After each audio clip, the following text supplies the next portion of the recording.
We are now in the heat of spring practice, and that means it's time to talk about quarterback competitions throughout college football.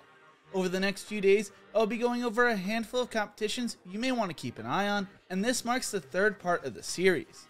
But before we get into this, let me know which quarterback battle you are most excited to watch in the comments section below. The first quarterback battle I want to talk about will be taking place down in Auburn.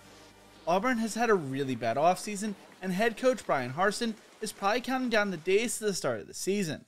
Every quarterback competing in this quarterback battle was recruited by Harsin, but rather than out of high school, most of them through the transfer portal. Going into the spring, Texas A&M transfer Zach Calzada has been viewed by many as the favorite to win the starting job. Calzada stepped in for Haynes King after he suffered a season-ending injury last year, and in 11 games he completed 56.1% of his passes for 2,185 yards, 17 touchdowns, and 9 interceptions. It was an up-and-down season for the Aggies because outside upsetting Alabama 41-38, Calzada was for the most part disappointing. Unfortunately, he was limited throughout spring practice, did not play an Auburn spring game due to surgery on his non-throwing arm.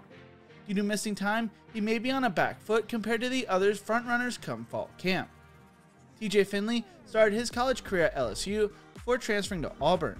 TJ appeared in 9 games last year and made 3 starts, taking over for an injured Bo Nix during the tail end of the season.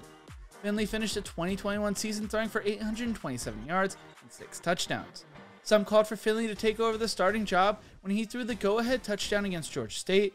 When he finally did take over the starting role, he struggled against South Carolina, Alabama, and Houston. He should have a leg up on the competition, entering the year as the only quarterback who was entering their second year in the system. His biggest knock last year was his inaccuracy on downfield throws and his slow decision-making. Finley and Ashford have split first-team reps, but during Auburn's spring game, he took a majority of the first-team reps. He finished the spring game completing 11 of his 19 passes for 137 yards and a touchdown. According to AL.com, Finley was sacked a couple times and pressured on a couple other throws that, had the quarterbacks been live, may have resulted in sacks. He also had a couple passes deflected, including a would-be interception by Marquise Gilbert and a deep ball dropped by Tarvarish Dawson that should have been a touchdown. Then there is Robbie Ashford, who transferred to Auburn from Oregon after Bo Nix transferred to the Ducks. While in Eugene, he did not appear in a single game during the 2020 or 2021 seasons, but he is the most mobile quarterback in the room and has nice touch throwing the ball. During the spring game, he spent most of the day working with the second team, but earned offensive MVP honors for the day, completing 12 of his 16 passes for 132 yards against the Tigers' defensive starters. AL.com writes, Ashford did not lead the second team group on any touchdown drives, but he showed a strong arm, good accuracy completing 75% of his passes, and an added dimension to the position with his athleticism and ability to make plays with his legs, despite the quarterbacks not being live. He impressed his coaches, who explained that Robbie looks better when things are live compared to practice. Although I do not consider him in the running for the starting job, Holden Geriner is worth mentioning. Geriner is a 4-star recruit out of Benedictine Military School and enrolled early at Auburn.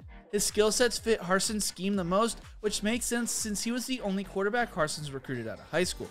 During the spring game, he didn't see the field until the fourth quarter, but completed 9 of his 11 passes for 71 yards and a touchdown with 24 seconds left. Holden is the future of the program, and his time will come, but I don't think this is the year. This quarterback battle is far from over, but if the season started today, I think TJ Finley is the starting quarterback for the Tigers.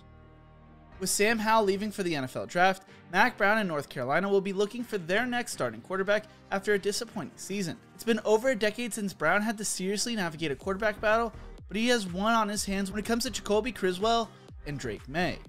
Like they did last season as Sam Howell's backup, the two split reps with the first team during the spring game. Criswell is more of a dual-threat quarterback and completed 11 of his 19 passes for 125 yards while rushing for a touchdown last year.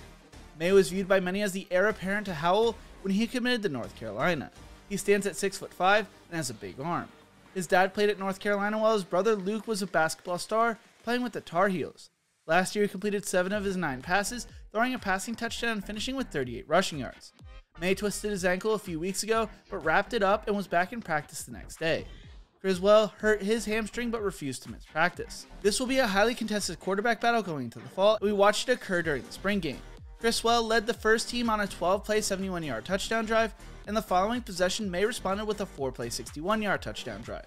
The two are pushing each other, and this battle will probably go deep into fall camp.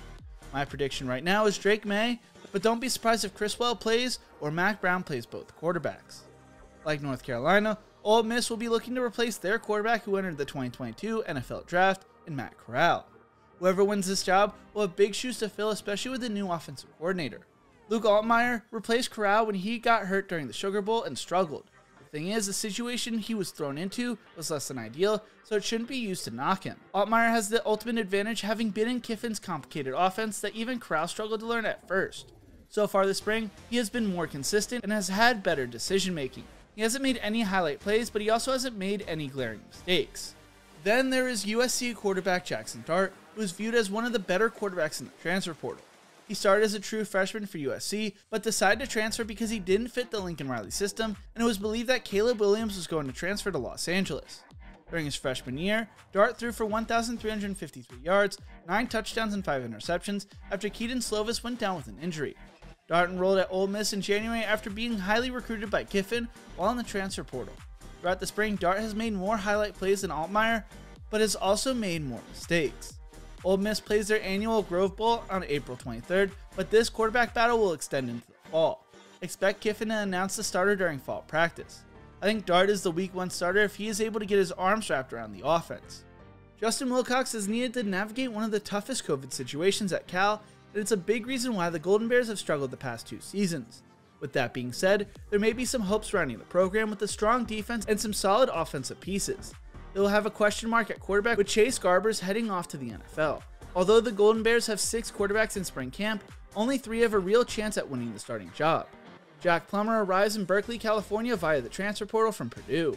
Plummer completed 68.5% of his passes for 864 yards and 7 touchdowns before head coach Jeff Brom inserted Aiden O'Connell to spark the offense. He finished his Purdue career with 3,405 yards, 26 touchdowns, and 10 interceptions in 17 games, and still has 2 years of eligibility. So far, he is taking control of the huddle. Kai Milner is a former 4-star recruit who had comparisons to Taysom Hill. He did not see any playing time during his freshman year and decided to redshirt. Going to spring practice, Milner's focus is to show daily improvement and convince the coaches he can lead the team and run the offense. Milner told reporters, "I love competition. I think all of us quarterbacks do. We have a great quarterback room, which is really important. All the guys get along, we're working together, and when we come out here we compete. All of us believe we can be the starter, so it just raises the competition even more." Zach Johnson was a 3-star recruit coming out of high school and enters his 3rd year on campus. So far he has not had any playing time throughout his college career, but is hoping to put his best foot forward. He told the media, "I want to leave the field knowing that I did everything I could to help the team, make the team better, and overall just get better myself. I think if I could keep doing that, the chips are going to fall where they should." There's no timetable when Wilcox plans to announce a starter, but Jack Plummer looks to be the early favorite. When Fresno State head coach Kalen DeBoer took over the Washington Huskies head coaching job, it looked like his star quarterback Jake Haener was going to follow him to Seattle. Instead, Haener decided to stay with the Bulldogs. It looks like offensive coordinator Ryan Grubb plans to have a true quarterback battle between Dylan Morris, Sam Heward, and Michael Penix Jr. First, let's talk about Michael Penix Jr., who has spent the past 4 seasons at Indiana, starting 17 games.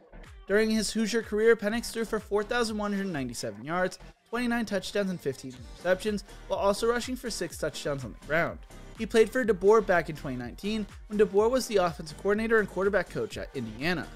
This gives Penix a leg up on the competition because he has that relationship already. When he has been healthy, Penix has shown a high level ability at the quarterback position. The issue is, he has been unable to stay healthy.